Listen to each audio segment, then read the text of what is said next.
لكن انا بجنب عمليه الوداد لانه له حظ كبير شويه على النادي الاهلي. ف وفي النهايه الحقيقه النادي الاهلي بعد الاداء الممتع اللي اداه امبارح مع الهلال وادى رساله واضحه لكل الفرق بصراحه. يعني ادى اداء عالي جدا وقال ان البطل الافريقي والامبراطور الافريقي النادي الاهلي الحقيقه وده بالارقام. لا شك انه عاد مره ثانيه وان الاهلي لما بيحدث له نوع من التفاوت والتباعد في الاداء اللي احنا متعودين فيه على النادي الاهلي ما بيستمرش كتير. بيقدر النادي الاهلي بيرجع تاني يعني بعد ما بالاخص يعني بعد مباراه سان داونز كانت يعني نتيجه عاليه جدا على النادي الاهلي ما تعودناهاش على النادي الاهلي. خلينا ارجع تاني للقرعه اللي هي يوم الاربعاء. قلت هيبقى دوري الابطال والكونفدراليه الفرق الثمانيه هتعمل قرعه. انت قلت لي انه الوداد من وجهه نظرك في المستوى الاول هو الاعلى. على اي اساس بتحط الوداد رقم واحد؟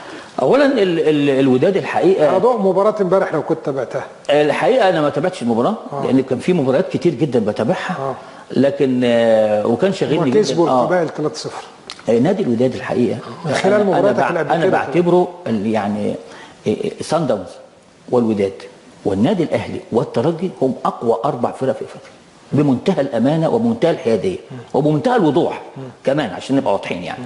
فيرقص هذا الاداء مع التباين في المستوى قد يتفوق سان داونز في بعض الاحوال ولانه امبارح كسبان في الدقيقه الاخيره وكسبان القطن اللي النادي الاهلي مديله 4 مع الرأفة.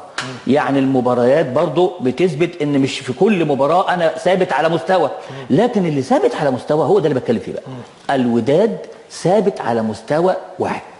تيم بطوله، تيم عنده جمهور يحرك الحجر، تيم عنده مجموعه من اللعيبه تقدر تصنع الفرق، تيم كمان يقدر حصل العام الماضي على البطوله فهو الليدر وهو وليد الرجراجي وطبعا كان معاه وليد الرجراجي.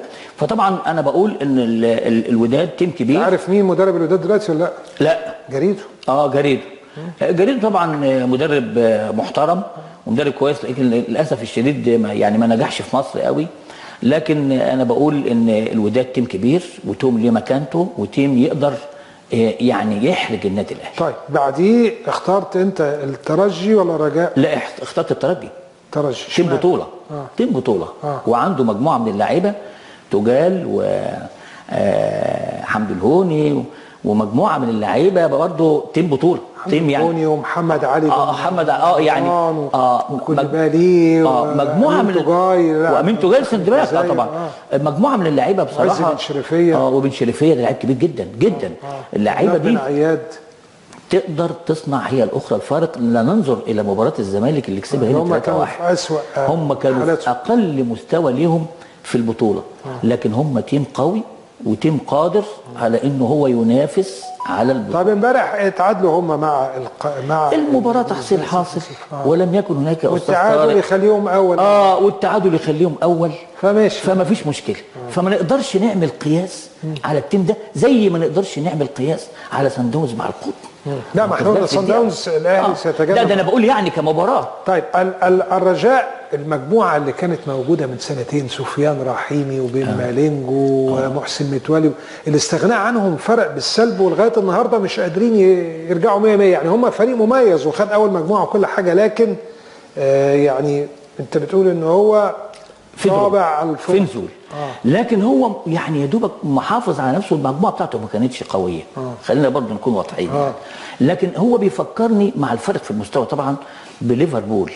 ليفربول استغنى عن مجموعه من اللعيبه ولم يستطع احضار لعيبه يعوض. نفس الحكايه نادي الزمالك استغنى عن مجموعه من اللعيبه ولم يستطع ان هو يعوض اللعيبه القادره على انها تحمل فانيله اسم نادي الزمالك برضه من اللعيبه اللي وعصام مرعي. فالرجاء فشل او ما جابش لعيبه على نفس المستوى وبالتالي بياخد فتره في يا دوبك زي ما بقول لحضرتك كده متوازن لكن اول ما هيصطدم بتيم كبير مش هيقدر يواجه هذا التيم.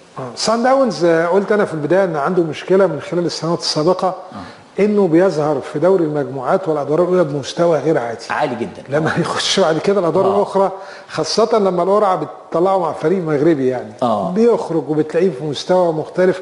والسنه اللي فاتت اعتقد خرج من بيترو اتلتيكو. ايوه يعني بيترو اتلتيكو عمل عليه جيم هايل يعني. والله وده هيعتمد على نوعيه المباريات اللي هيلعبها. على فكره ما زالت عقده ان انا العب الاول بره وبعدين العب في ملعبي، ده يبقى الكلام ده الصالح.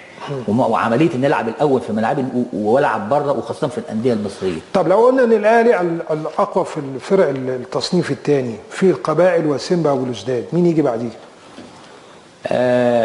ادخل شباب بلوزداد. وانا معاك، متفق معاك بمنتهى الامانه. قبائل ولا سيمبا؟